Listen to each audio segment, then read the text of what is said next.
Welcome to another Epic Ethics story, part of the Daniel's Fun Ethics Initiative Elementary School program. As you listen to the story, consider the 4 awesome questions, inspired by the Rotary 4-way test. Is it true? Is it fair? Will it build friendships and community? Will it be helpful to those involved? Stay with us after the story for some thought-provoking discussion questions.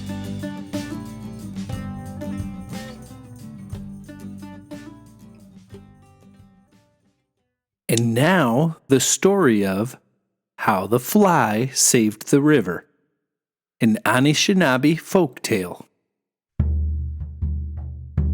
When the world was young, a long river wandered through a large forest.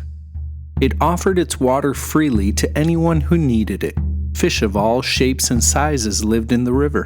Beavers built their dams and lodges in it, and muskrats built nests in its banks. Other animals also came to drink its delicious water and rest among the shady trees on its shores. One day, a giant moose heard about the river. He decided to travel there and taste the water himself. When he arrived, the moose was very thirsty and immediately began to drink. Even after he satisfied his thirst, the moose kept drinking. The other animals watched in horror.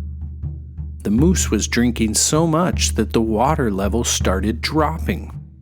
The more the moose drank, the more the water level dropped. The more the water level dropped, the more the animals worried. A great big elk was the first to speak. "What will we drink when this moose has drunk the river dry?" The muskrats also expressed their concern. "Where will we swim and play?" The beavers were even more worried. "Where will we build our dams and lodges?" The fish, however, were arguably the most distressed of all, and cried out to the animals gathered on the riverbank. "What will become of all of us if he drinks this river dry? We cannot live on land like you." That night, the animals held a meeting so they could find a way to keep the thirsty moose from drinking up the entire river. "But he's enormous," exclaimed the bear. "Have you seen his antlers? They're almost as huge as he is." As the gathered animals trembled at the thought of his enormity, a heavy silence of concern overtook them. Finally, a small voice was heard. "I'll do it." The animals turned, wondering who this brave creature might be. Again, the tiny voice spoke out. "My brothers and sisters, I will take care of the moose." Struggling to see whose voice they were hearing, one small beaver in the back said, "It's the fly!" "The fly?" gasped the entire room before bursting into a boisterous laughter. "What a ridiculous idea!" said the bear to the fly. The muskrats added a heckle of their own. "One swat of that moose's tail, and you'd be flying right back to Fly Land." "Your jokes are big, but your hearts are small," replied the fly. "Someone has to stop the moose." And with that, the fly flew off to work on her plan. The next morning, the moose returned to the river to drink. Little did he know that Fly was waiting on a nearby pile of moose dung. As the moose lowered his muzzle to begin his long day of drinking up the river, the fly dove straight for his leg and sank her jaws into it. The moose stamped his foot, trying to throw her off, but the fly held on tight.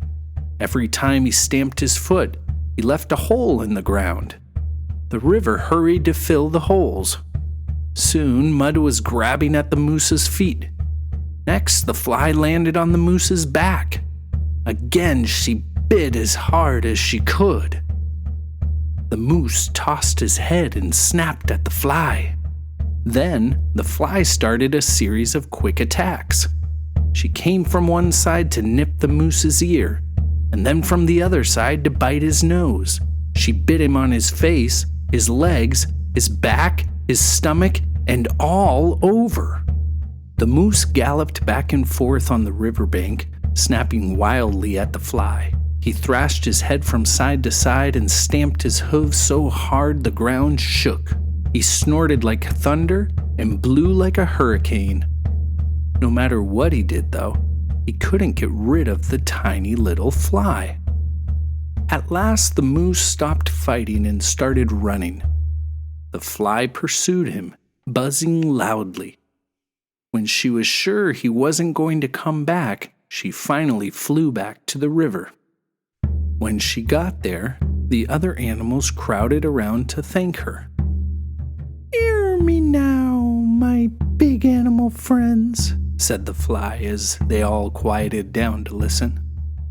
"It is true, I am small, but a greater truth you have witnessed today. When we use our brains and take courage in our hearts, our smallness becomes our greatness." The end. Discussion questions. When have you had a problem so big you didn't know how to solve it? Have you ever felt that others didn't believe in you? How did you overcome that? Can you tell of a time where you heard others making fun of someone? How can we grow our courage? How can we get better at thinking of solutions to big problems? Who is a part of your community? In what ways do they build you up?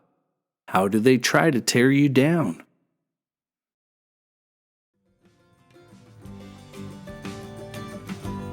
This has been an Epic Ethics recording, generously sponsored by the Daniels Fund Ethics Initiative.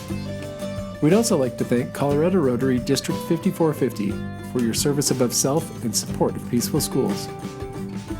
For more information about the Epic Ethics program, or to bring this program to your elementary school, contact us at www.epicethics.org.